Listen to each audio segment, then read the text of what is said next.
24 teams arrived in Germany. 20 of them are already at home. 4 teams left. We know the Euro 2024 semi-finalists.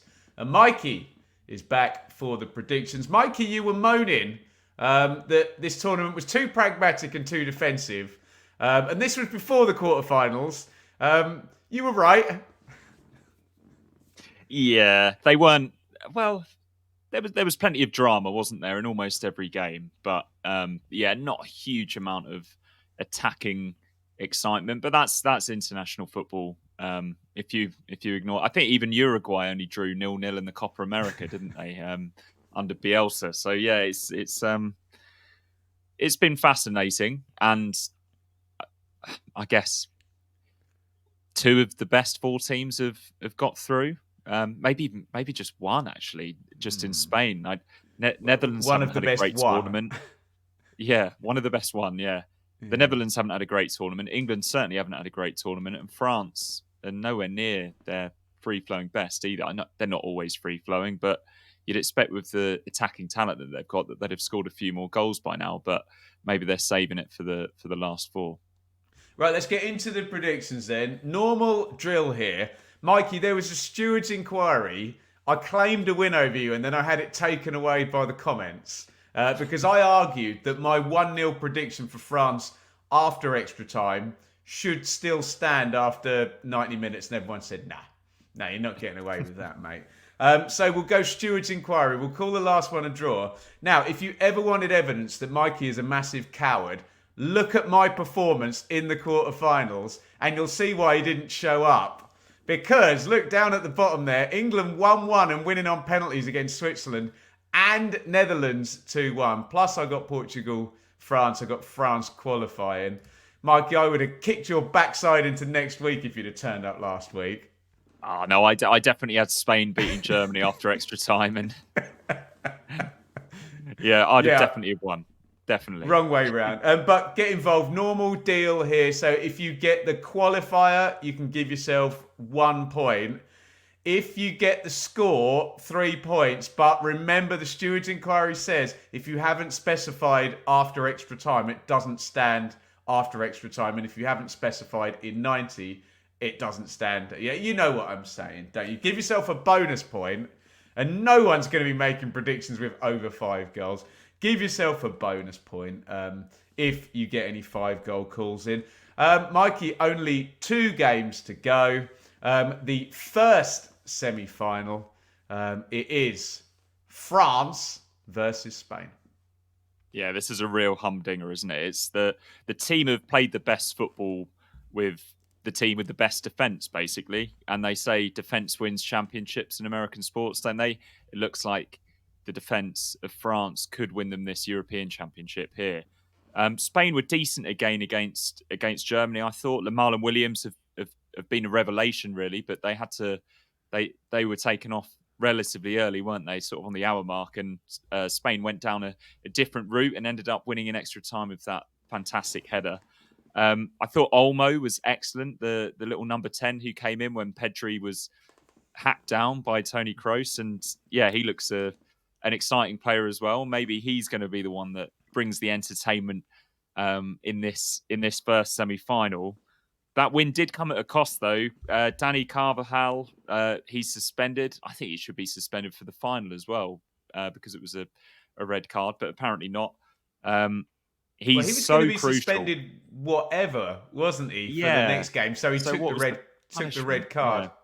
Yeah. Carry on, sorry. He's a clever bloke anyway, but he's a fantastic player, and obviously he would have been the one tasked with marking Kylian Mbappe. So it's going to be difficult for whoever comes in, and it might be the 38-year-old Jesus Navas. Yeah, I'd heard. Yeah, you can still find him. And look, Navas, he's old, but he doesn't fall into the cliche of being old and slow because beautiful eyes as well. Still got pace to burn. Yeah, beautiful eyes. It's brilliant to see these like old timers still going in the tournaments. Pepe, obviously he's gone home now. Cristiano Ronaldo.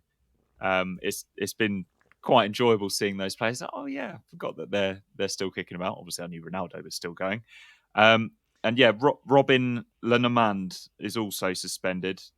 He's French born. Apparently, yeah, the BBC were reporting that Alvaro Morata was suspended during the live commentary, but he apparently didn't pick up a booking for the celebrations there. So he'll probably start in the centre forward position. No such problems for France, who got through on penalties against Portugal. Fantastic penalties as well. They basically just put the youngsters up to take the penalties, and it worked. But they're still struggling to score, and I think Mbappe just doesn't really look himself, does he? And he took a bit of a blow to that face that's troubled him with the broken nose and everything like that. I was wondering whether he might drop the mask at some point, but it seems to be quite a serious nose break there. But he'll definitely play, and he'll be eager to finally get off the mark here. They seem to be able to find a way, and like England showed, they've got the stomach for the fight as well, and they showed in the penalties that they're very good under pressure. So they've got the confidence of that. If this does go all the way, I think they'll fancy their chances again in penalties, won't they? The way that they took those even without Mbappe.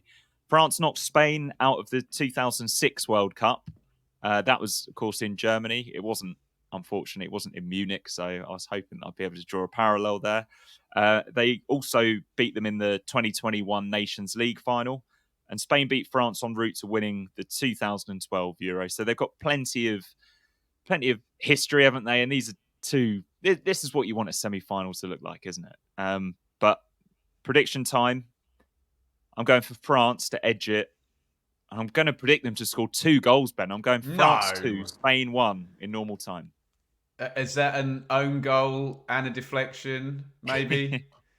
A penalty. 2-0 in normal time, yeah, in 90 minutes. Okay, I am also going to back France, Mikey. Although, should I play tactically, being you've backed France?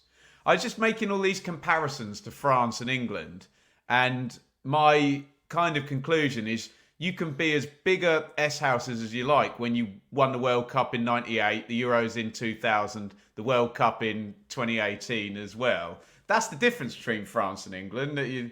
They're grinding their way through, but they win trophies, don't they? And I just wonder whether that mentality is going to get them through. I am on the verge here of flipping to Spain, just to try and get an advantage over you. But no, I need to go with my gut instinct. I do think this is very... You once mocked me, Mikey, for saying Italian 90 was my favourite tournament. This is now as defensive as Italian 90 was. Yeah. So we've got to go for defences on top. I can only go 1-0 to France. So I got caught out last time saying after extra time. So I'm going to go 90, partly because I cannot be arsed with another 30 minutes of 22 blokes trying not to lose, looking knackered after playing 60 games in a season. But don't start me on extra time again.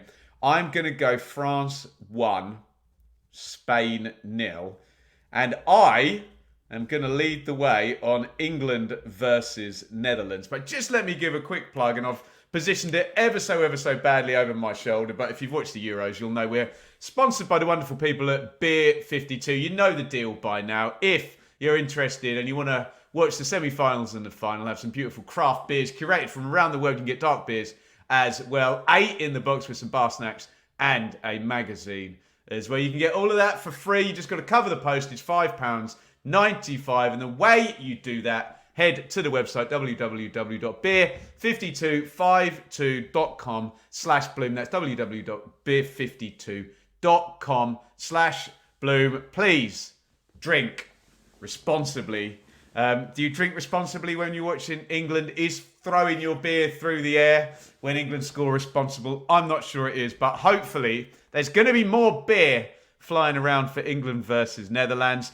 Do I think England are any good, Mikey? No. Do I think England are playing well? No.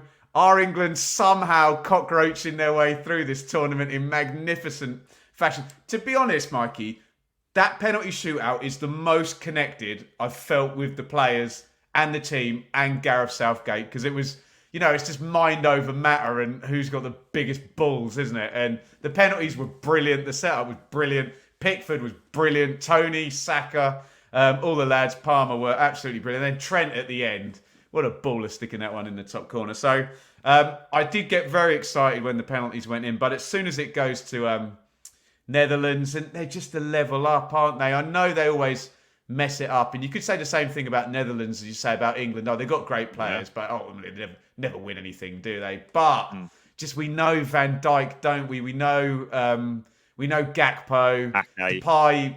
You know, it's problematic, isn't it? But something tells me it's going to be England-France in the final, Mikey, and it is genuinely. You may as well literally not kick that game off and just go straight to penalties. Do you know what I mean? So I'm not sure how England are going to do it.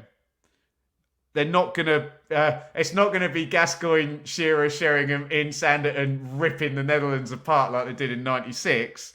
But I will go both teams to score. You're going to mock me for this. There might be some kind of freak early goal. England 2, Netherlands 1. Mikey, what do you reckon? Okay, interesting. Yeah, I mean England, as you've said, we've got issues. Harry Kane being one of them.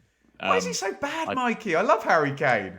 Yeah, he's such a fantastic footballer, but he's just not finding himself in the right part of the pitch, is he? And all of his touches, I think his touch heat map from the game against Switzerland, he was deeper than the number 10s, and it doesn't really work when you're playing wing back. So yeah, he can maybe zip the ball out to Bukayo Saka now and again, but if you don't have Marcus Rashford and Raheem Sterling running onto those balls, there's not really much point in him dropping in there. And we just kind of need him to be that penalty box striker again, especially as Bukayo Saka seems to have found form at exactly the right time, and he was getting past his Ivan man. Toney has had about 30, 40 minutes in the tournament and done everything required of him as well. Yeah.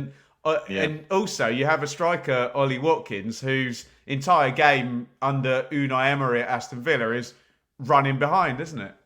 Yeah. Yeah, I mean, you could make the argument for bringing Watkins on to play in front of Kane, but then that leaves us with 3 number 10s, doesn't it? I did like the change in formation. I think that did work. Even though it's just quite a small tweak, really, but it just opened the pitch up, and hopefully Luke Shaw could be fit, because he got on the pitch, didn't he? So maybe there's a chance that we could get an hour out of him at left wing back, and that could make a huge difference. I had in my notes that this fixture evokes memories from Euro 96. I'm glad that you've already covered that, Ben. Obviously, there was the famous Patrick Kluivert goal that knocked Scotland out as well, so it's kind of the perfect day for... There's nothing famous about that goal when you compare it. Of all the goals you're going to pick out in that game, I genuinely think... Infamous, sorry. English football in my lifetime peaked probably with the Shearer goal, where Gazza does the run and Sheringham's little no-look layoff, and the most Alan Shearer finish you could ever see of just lashing it in the top corner. That finish, I've tried that a few times, and it's slices so across hard. It, doesn't it? Yeah, it's like the ball's coming across him. It's obviously a perfect layoff from Sheringham. You wouldn't expect anything else, but the way he just hits it with such power, but with slice, incredible. But yeah, let's talk about the current Netherlands again. Wout Weghorst came off the bench at half time, didn't he, against Turkey? They really went for it, and I think that they looked pretty dangerous with the big man up there. Are you saying get the big man up top and get it in a mixer? Is that what you're saying? I think you would, wouldn't you? Get England. Mark Gay's probably going to come back in, and he's strong in the air, but he isn't enormous. He's not Harry Maguire, so he's not going to win every header. And yeah, if you've got Weghorst knocking the ball down for Gakpo and Memphis Depay, that could be dangerous for the Dutch. I think that England can exploit the gaps left by Dumfries at right back. He's a very attacking fullback, and I think that maybe we can try and exploit that area if Shaw plays.